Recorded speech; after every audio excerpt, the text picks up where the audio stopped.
Allez-y.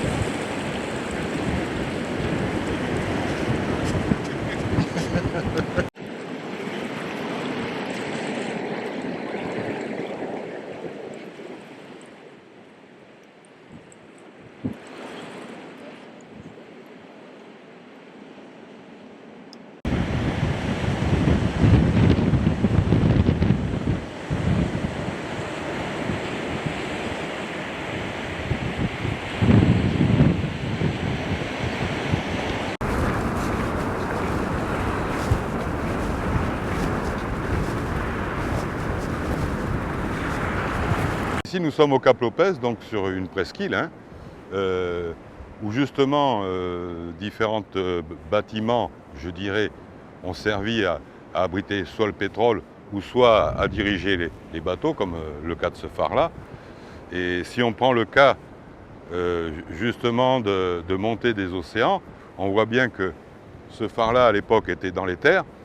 Et la maison du gardien se retrouvait, était à 250 mètres. Actuellement, elle est sous l'eau en environ 10, 12, voire 20 mètres. Ça veut dire que le phénomène de la montée des eaux à Port-Gentil prend de l'ampleur. Ah il prend partout de l'ampleur. Tout ce qui est côtier actuellement est impacté. Plus ou moins en fonction d'abord du niveau par rapport au niveau de la mer. Bon, nous ici, nous sommes presque au niveau zéro. Nous sommes en plus dans une plaine alluviale. C'est la plaine alluviale de l'Ogooué. Donc, les alluvions arrivant moins et étant contrariées par la montée des eaux et récupérées, d'ailleurs on voit certains effets un peu plus loin, le sable est récupéré et part en mer. Donc, et ici, il ne faut pas oublier pourquoi le port pétrolier a été construit, c'est parce que pas loin, à peine à 200 ou 300 mètres, on se retrouve déjà à des profondeurs de 400, voire parfois 800 mètres.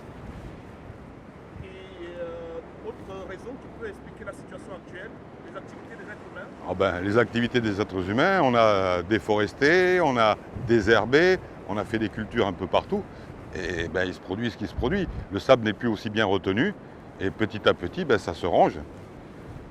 Et les activités humaines, c'est vrai que pour le réchauffement climatique, notre pays, et voire une grande majorité de la planète, n'est pas responsable de ce qui arrive. Ça, c'est de la faute des pays industrialisés, qui en l'espace de 100, voire 120 ans, ont fait un bouleversement au niveau de la planète, en réchauffant la planète avec les gaz à effet de serre, que ce soit les CO2 et d'autres gaz. Il y a d'autres gaz qui sont plus virulents, mais qui sont en moins grand nombre. Le CO2, on parle beaucoup du CO2, c'est parce que le CO2 est le gaz le plus important.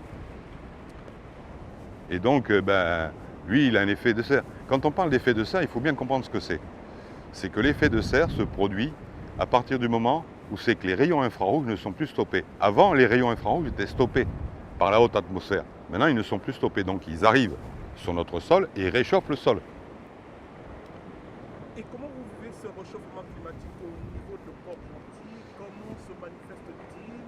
Par les inondations, par la régularité des pluies? Disons que on peut dire qu'ici sur Port-Gentil, le vrai problème qu'il y a, comment ce réchauffement climatique se vit-il au quotidien ici? il faut bien voir que Port-Gentil, du fait d'abord de sa situation géographique, proche de la côte, au niveau zéro, se trouve justement dans une zone où c'est que les inondations sont possibles. D'autant plus qu'on a deux phénomènes qui se conjuguent sur Port-Gentil. Il y a la montée des eaux, la subsidence. La subsidence, ça veut dire c'est le poids de la ville. L'exemple typique, c'est Jakarta qui est en train d'être déplacé. Je crois qu'ils sont 5 ou voire plus millions d'habitants vers l'intérieur des terres. Et donc nous, on subit aussi la subsidence, le poids de la ville sur du sable, donc un sol meuble. En plus, il ne faut pas oublier que l'eau, nous, elle est présente en saison sèche, elle est présente à 1 mètre, à 1,50 m, et en saison des pluies, elle est à 80 cm. Donc c'est un roulement à billes avec de l'eau. Donc en plus, il y a du lubrifiant. Le poids des maisons, le poids de la ville fait qu'elle s'enfonce. Et avec le réchauffement climatique, la montée des eaux du fait des fontes des pôles glaciers, les deux vont se rencontrer et se rapprochent de plus en plus. L'un monte et l'autre descend. Donc à un moment donné, les deux vont se rencontrer et il y en aura même un qui sera submergé par l'autre. Alors il se dit de plus en plus que Port-Gentil, d'ici 50 ans, risque d'être englouti. Est-ce que c'est une question qui vous préoccupe? Est-ce que ça vous inquiète? Ah ben, moi, je vais vous dire, même je vais être beaucoup plus précis que ça. Je veux dire, c'est même pas 50 ans.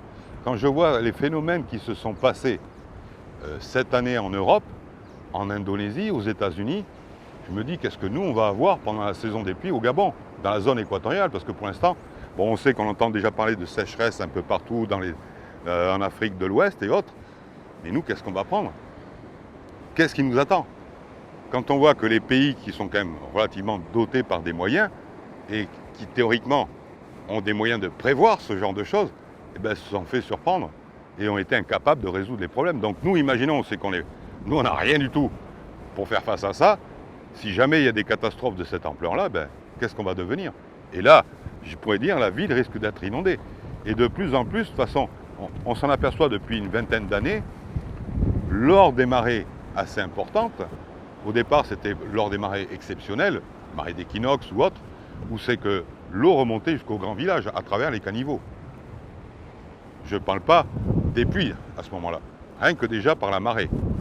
Mais il se trouve qu'après, par les pluies, ça rajoute de l'eau. D'autant plus qu'il se trouve que les gens ont une certaine forme d'incivilité et jettent beaucoup de leurs poubelles dans les caniveaux. D'accord.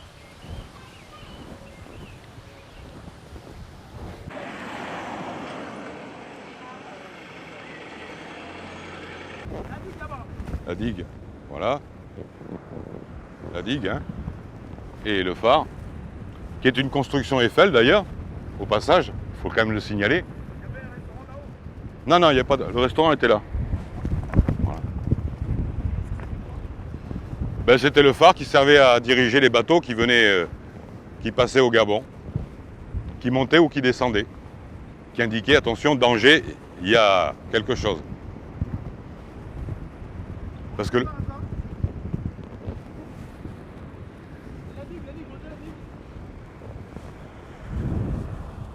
c'est avant l'indépendance, hein. Avant l'indépendance, oui. Ça fait combien de mètres là? Là, t'as à peu près, t'es pas loin des 50 mètres. 50. Je pense, oui. Allez, je dirais entre 35 et 50 mètres. Ça c'est l'eau qui impacte aussi ça. Ben,